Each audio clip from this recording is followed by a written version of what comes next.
ये एक बहुत ही पॉजिटिव पहल है कि मध्य प्रदेश की जो सरकार ने जिस नीयत से नई आत्मसमर्पण नीति लाई थी, आज उसमें बीजापुर की रहने वाली एक ACM रैंक की जो कमांडर रही है, उसने आज अपने हथियारों के साथ सरेंडर किया है।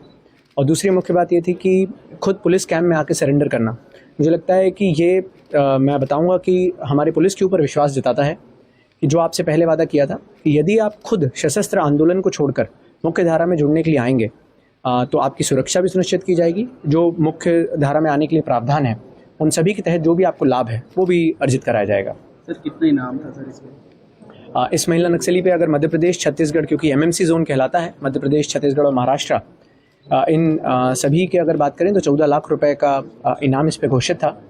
इसी के साथ साथ अगर आप पुनर्वास नीति को देखेंगे तो जिस प्रकार का सेमी ऑटोमेटिक वेपन के साथ इसने सरेंडर किया है, तो करीबन 3.5 लाख रुपए उस सरेंडर में वेपन जमा करने के साथ, और जो एम्यूनिशंस लाई है 3 मैगजीन के साथ करीबन 30 लाइव राउंड्स, प्लस उसके साथ जो ग्रेनेड लॉन्चर का शेल रहता है, उसके साथ अन्य जो पिट्ठू बैग में अपनी सामग्री लाई है, लिटरेचर लाई है।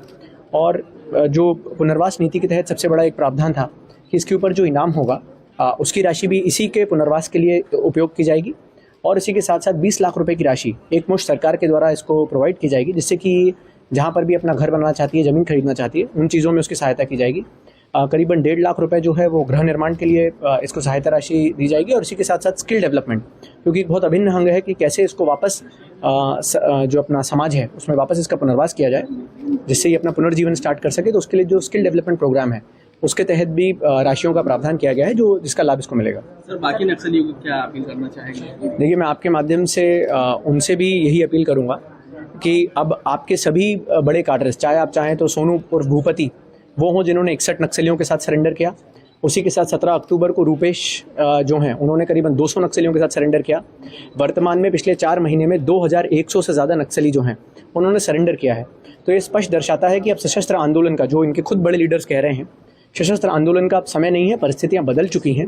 आप लोग भी, जब आपके बड़े लीडर्स ऑलरेडी सरेंडर कर चुके हैं, तो आप लोग भी पुनर्वास के लिए अपना आत्मसमर्पण करें, आप अपने हथियारों को त्यागें, मुख्य धारा में आके जो फिर आपको जिस प्रकार से आपका आंदोलन जारी रखना है लोकतांत्रिक तरीके से, उससे करें।